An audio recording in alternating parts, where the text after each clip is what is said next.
Hey, what's going on, SG Squared listener? Jason Banzoff here, producer for the Group Talk Network of podcasts. We're going to be playing some former episodes to give you new content every single week.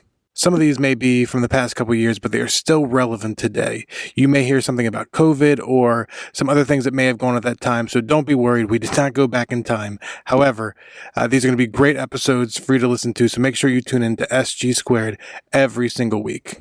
Now on to the episode. Hello, and welcome to SG Squared.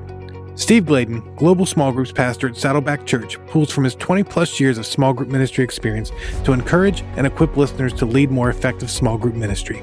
Sit back, learn, and enjoy SG Squared with Steve Gladen. Well, it looks like we've got a full show ahead of us. And man, when I look at our show ahead, it looks, Steve, like you are bringing March in definitely like a lion, not a lamb. Give us a preview of what's ahead in this show. Yeah, in some ways I feel bad about this, but I think it's a very timely show because I do want to talk about 4 questions that you need to answer in leadership. Because if you choose not to answer these questions, either because you want to ignore them or just pretend they're not there, it's going to produce consequences that will be very, very ugly. And I'm just telling you, in this last 12 months, all 4 of these questions have come up.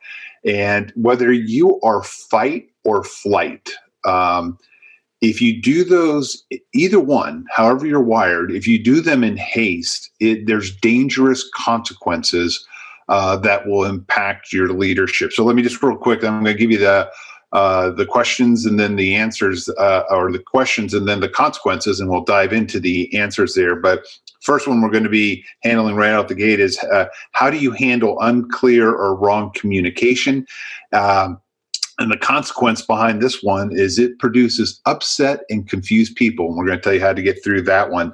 Next question is how to handle worry.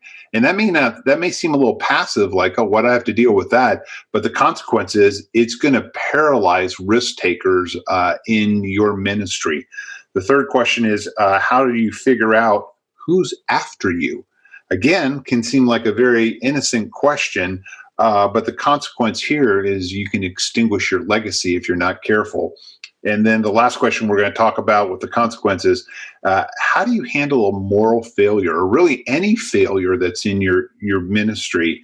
And the consequence here, if not done right, it will break trust. And we want to dive through some of the answers that you can handle these questions so you don't get the bad consequence. Man, this is going to be a big show. So everybody buckle your seatbelts. Yeah. So it leads well into the first question. And, and again, how do you handle unclear or wrong communication, which I love to call a face plant?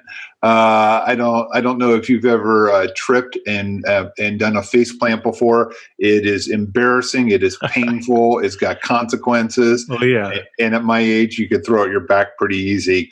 But the consequence that can happen here, if you don't handle this question right, the consequences is it produces upset and confused people. And over the last 12 months, boy, have I seen that. And so you're going to need in ministry, as you're going through life, you're going to need both a tough hide and a tender heart.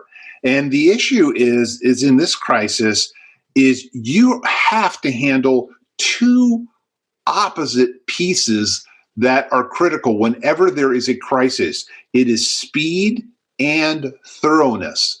I mean, you're trying to race to the issue as quick as you can, but if you don't handle it thoroughly and correctly, man, you will have a face plant. I mean, just look at the last 12 months and the opportunities that have been in front of the church for face plants. And then there's just the lack of clarity or just vision. I love the saying that when everybody's rowing the boat, there's no opportunity to stand up and rock it. And part of what this is beautiful at, without clarity and vision, people will fill the narrative, whatever they think is missing. So you have all of those things that have been, just floating with us. And what happens is in unclear or bad communication, You can get the lie that just won't die. And, you're spinning around trying to handle that. And at Saddleback, we've had that countless times, I'm almost embarrassed to say, throughout the last 12 months. And, there's an interesting analogy here.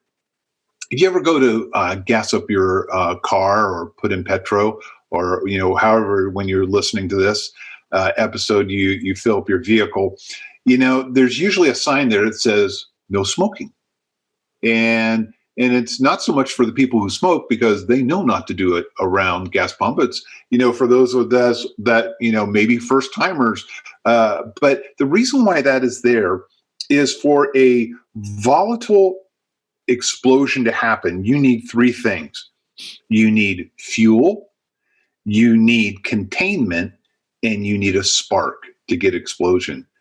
Gasoline just spilled all over the pavement, and a match goes to it, there's going to be no explosion. There's going to be a fire, but there's going to be no explosion. And so what you got to think is, during these last 12 months, there's been a lot of containment, and there's a lot of fuel that's been building up. And if you're not careful, a simple spark on any one of the things I mentioned before will just, cause an explosion. And you always got to ask yourself, when you're dealing with these issues, is it more important to win a friend or win an argument? Because when you're trying to clear up miscommunication, wrong communication, so often we can be battling our side. You'll win the battle, but you're going to lose the war with the person. Now, if you leave the family, it doesn't get better. So often people think, well, the answer is I got to leave my church. But, if you leave the family doesn't get better. That's why civility is so important whenever we have miscommunication or tensions that are floating around. And I just want to give you 7 quick lessons that we've learned from our face plants, and hopefully they'll help your church and how you handle your small group ministry. But really quickly here, and we'll put these in the show notes. Number 1, think through your response and listen. I mean, in small group ministry, we have talked about listening so much, how it's important in small groups. It's important when you're in communication to people. You've got to listen to what people are saying, not just what you want to say. You got to think through in this first point here, who needs to write it? How do you use social media? Do you allow comments? Do you not allow comments? You got to get lots of eyes on what you're going to write or what you're going to say. Now, this is the what part of it, of miscommunication. We don't get to choose what's offensive, because everybody makes up their own thing of what they're offended about. But you got to understand, in this first point, you got to think through your response, and you got to listen to what has been offensive. The second part right there is, this is going to address the who. So we talked about the what, now the who. And in painful missteps, the response is always done with humility. You see, we don't get to choose who's offended, because people are always going to get offended by what we do. But here are 9 powerful words that will help you out. I was wrong. I am sorry. Please forgive me. Now, as you're bracing for anything, a lot of times these 9 words will save you a lot of pain points. And the Bible teaches humility, and being humble, have humble confession, is always a Christ-like response. Third thing we've learned is we have to remember everything we do is being watched by the world. Romans 14 talks about that. Offend as few people as possible. Romans 14 will kind of walk you through all that. But if you ever say, well, it's just ... that's being insensitive. That's being tone deaf. As followers of Christ, we limit our freedoms. Number 4, we must make sure our impact matches our intent. And so often in ministry, we love a huge impact, but your intent, the heart of you, has to come through. Number 5, we can be creative without being offensive. One of the things we value at Saddleback is humor. And sometimes humor is very, very tricky. And one of the things I've learned, Derek, you can even resonate with this. We just had a lobby event, and sometimes humor can be very offensive to people. And so you've got to understand, when humor is directed at you, if I make fun of me, I'm safe. But if I make fun of Derek, it's not so safe. So that's number 5. Number 6, when you're dealing with agitated people, upset people, pray with them. But more importantly, have them pray too. Psalms talks about how a person can't hate you if they're praying for you. And you want to make sure that prayer goes both ways. And then number 7, this is a filter that we've done to help make sure we try not to offend people. It's often acrostic, no shock here, called teach. But the first thing is on the T is we want to remember, is it true? Obviously, is it biblically true? We got to make sure E, it's encouraging. A, it's age appropriate. In some of your churches and small groups, if you've got kids involved in, is it age appropriate? C, is it culturally honoring? We're very diverse in many of the areas of the planet that we're in. And you got to make sure, is it culturally honoring? And then the H is, how would Jesus respond, to the whole matter? Very, very important. Now, just a little caveat with this is that no matter what you say in ministry, it will be misunderstood. And that's why you got to have, you need a tough hide and you need a tender heart that we talk about, but it will be misunderstood. You're going to make mistakes. We're going to make mistakes. Saddleback Church has made enormous mistakes over the last 12 months. But, we realize that, through our mistakes, we're going to hurt people, and we don't want to do that. But that's why how we respond is so important, because negative news travels 7 times faster than good news. That's why all the cable channels focus on negative news, because it travels the quickest. And you will lose the battle in an hour because of social media. That's why you got to have speed, but you got to have thoroughness. And so in this part, what we've always got to help our church understand, and what our small groups have to understand, is division and leaving is not the answer. That's why in our membership covenant at Saddleback Church, one of the things we covenant to is we need to protect the unity of the church. Because in a day when marriages are disposable, when families are disposable, the church needs to not be disposable. Great stuff, Steve. I really liked when you said, when it comes to the painful missteps, the response is always humility. And that's so true because, when I am around other leaders, it's always so powerful if they make a painful misstep or something like that. And they say, you know what, I was wrong. I messed up, or please forgive me.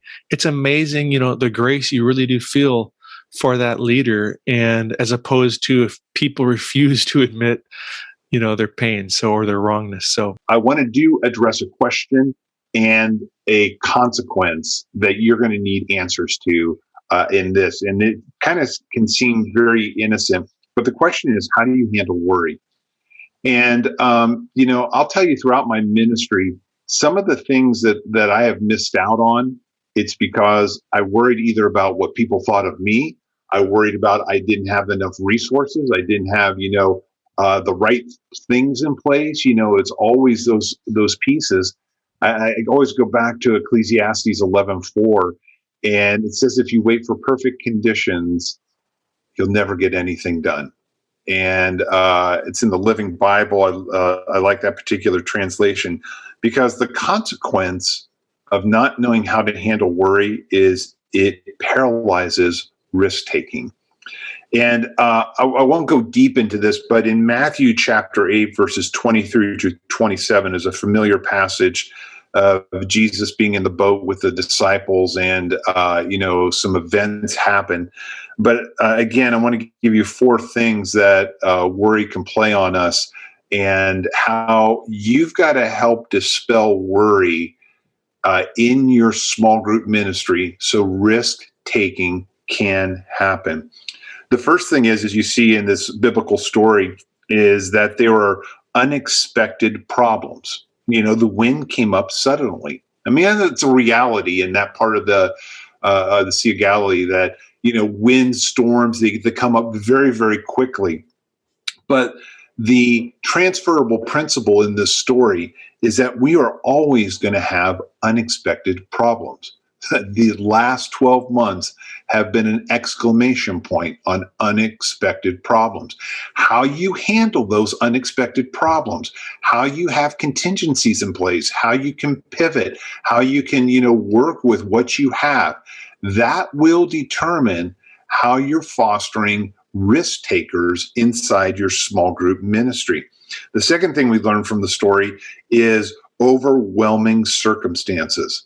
And there are times, and I got to confess, during this COVID time, there have been overwhelming circumstances. In the boat, the waves came over the boat. Now, they were professionals. They had been on this sea many, many times. It's not the first storm they saw. So you knew this was much more serious than anything they've done before. And this COVID season has been much more serious than we've ever encountered, any of us, in our time of ministry. But when you have overwhelming circumstances, it can lead to worry if you don't have a team of people around you. And so often in small group ministry, we talk about your C team, and it's going to be very important for you to kind of get through and say, who are the strategic people around me so I don't get overwhelmed by the circumstances that are around me, that I can make through that. So you're going to have unexpected problems. You're going to have overwhelming circumstances. The third thing we see in this passage is inadequate resources. They were in a little boat. They weren't on a cruise ship. Now, obviously, they didn't have cruise ships back then. They do now. If you're ever going to join Derek on this little excursion that he's planning, I don't know what he's planning, but you can go on the cruise ship and you can be in the Sea of Galilee, and it's a great way to travel. But you're going to have inadequate resources. And in this season, and in seasons in the future, you will never have all the resources. But what happens with inadequate resources? It leads to innovation. Our strongest innovations at Saddleback Church have always been because we didn't have the resources we needed. We had to figure out with what we had. A great movie, if you want to take this into more of a theatrical thing, is Apollo 13, when they had a problem. They only had so many things on the Apollo mission where they could get the astronauts home safely. But in the same way, biblically, you got to understand that inadequate resources is God forcing us out of old wineskins and into new wineskins. That's what we experience with the virtual lobby and so many other things. There's a podcast we did on the United show, a couple quarters ago, that was what was the silver lining in 2020. And again, you've got to be looking for how do you get those adequate resources in an inadequate time. Fourth thing we learned in this biblical story is the feeling that we have that stops risk-taking is, I'm all alone. And in the story, Jesus was sleeping, and they felt like they were all alone. But you got to understand, when you're called to ministry, you're not alone. And the one thing I love about the network is we are better together. And we want to make sure that nobody stands alone. Now, if you're in one of those times and seasons where life is caving in and you don't know what to do, I want to encourage you that in the small group network, we have a care team. And again, if you go on our website, Derek will give you the link because I can't remember it. But we have a care team there. We have a couple guys and a lady that are there standing by to give you confidential prayer, to listen to you, to help you out. They're not therapists, but they are fellow small group point people who will walk you through a journey when you may not have all four of these things lined up. Now, in our trainings, in our conferences, We help you gird up against these 4 problems that are coming in all the time. But if you're caught short, understand the care team is always there for you. All right. And the URL for that link that Steve referenced is smallgroupnetwork.com/care-team. And there you will see the care team. And like Steve said, they're there for you. They're not therapists, but they're there to listen and encourage you and pray with you. Steve, let's move forward into our leadership learning for this episode. What is the question and the consequence? Yeah. In the leadership learning piece right here, I couldn't help but think in my screwy little mind, I was like, you're talking about all the little nuggets. I was waiting for the McNuggets that were going to come out right there. But, let's move on. Leadership learning, stay focused. In our leadership learning piece, and I think this is very important for each one of us, is how do you figure out who is next after you? That's the question before you. If you don't answer this question, the consequence is going to be, it's going to extinguish the legacy that you're trying to leave. Now, again, with boomers aging out, you got to ask yourself, how are you protecting your church and the future of your small group ministry? Now, before you dismiss it because you're saying, hey, this has no applicable things to me because, you're in your 20s or 30s or 40s. But you've got to be asking yourself this question because Jesus tends to move people around. And so you still have to ask the question, if you were to leave your church today, who's next? Who's following after you? Now, this is going to be so important for each one of us because we're always talking about next man or next woman up. Who's following behind you? I always let my staff know that I am always thinking from the moment you come on staff, I'm always thinking about who's following behind you. Who are we raising up with that? And it applies to everything we do in the network. It applies to everything you're doing in your small group ministry. We talk a lot about your C team, and that's a real sweet answer, not only for strategic health, but the future of your small group ministry. So the big question is, what's the framing with your C team? You read about it in Planning Small Groups with Purpose. We talk about at your Accelerate conferences that we do. But what's a framework that you can use with this team that you're developing for your future? And I would just, you put it in like 4 buckets. One is you always got to talk about what are the current strategic issues we're dealing with. So whoever the C team is that you're gathering together, whoever these people are that you think can help you take your small group ministry to the next level, one of the things you should be talking through for the answer to this question is, what are current strategic issues that helps you keep your team fresh? The second thing is, what and how are you evaluating the 20 questions in Planning Small Groups with Purpose? In there we talk about the kitchen, the family room, the study, the front door, the dining room. We have 20 strategic questions. But how are you evaluating that? And you're going to start to see the cream always rises to the top. And when you're gathering these people together and as you're evaluating your strategic questions, they don't have to be those 20. But they're already laid out for you. But, you'll start to see people that will rise to the top and how they're evaluating that process.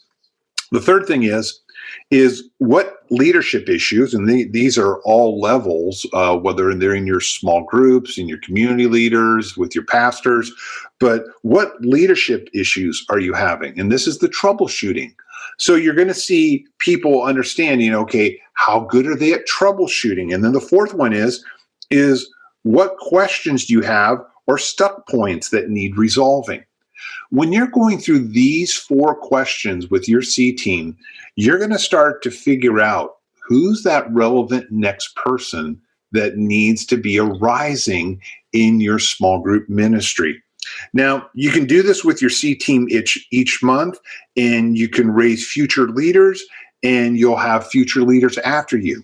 But the point is that if you're not strategically gathering people together, you won't know who God is using. And so often where we get into a big mistake in trying to answer this question is we try to pick oh, who's the one person that's right there? And sometimes it's not just one person. Many times it's a person that may be on the fringe, and God is just waiting to raise them up in your eyes. So I'd encourage you to do that in this leadership learning piece. Insightful information there, Steve. Thank you. Now bring us home as we talk about the trending topic. What's been in the forefront of your heart and mind that you want to discuss next? Yeah, and actually, I probably have had this question and answer penned out for months, to be honest with you. And it's these questions are hard. They're tough. They're not the most uplifting podcast thing you want to listen to. But when this happened again, I thought, I've got to deliver this. And this is, how do you handle a moral failure? That's the question before you. If you don't handle it right, here's the consequence that's going to be in front of your ministry. The consequence is it's going to break trust. When trust is broken, leadership is impossible. That's why any moral failure that happens, the church, the person, the ministry never gets back to its same place, because once trust is broken, it is almost near impossible without the Holy Spirit in order for fruit to happen again on that tree. And so, the big question is with, another moral failure. I don't need to go into the detail, the ministry of who it was, but another prominent person fell morally. And like I said, it doesn't always have to be moral in the sense of sexual, but it can be through finance. It can be, they always say it's either girls or guys, it's greed, or it's glamour. That you're always in one of those three buckets, floating around. But what I want to do is, if this happens in your small group ministry, no matter which bucket it's that I named, here are 7 things that you need to be able to do, and 7 learnings that you need in handling a moral failure, whether it's a staff person that's paid or whether they're volunteer. Here's some of our learnings that we've had. Number 1, always have the spouse with the person that you're dismissing, because so often what happens in that meeting gets misinterpreted back to the spouse. So if there is a spouse, you want to make sure the spouse is there. I know that can feel uncomfortable, and so often you want to try and do the honoring thing and not rub their nose in it or anything like that. But if the spouse is not hearing stuff real time with you, then that will be a problem. The second thing, always have someone of the opposite sex in the room as a witness.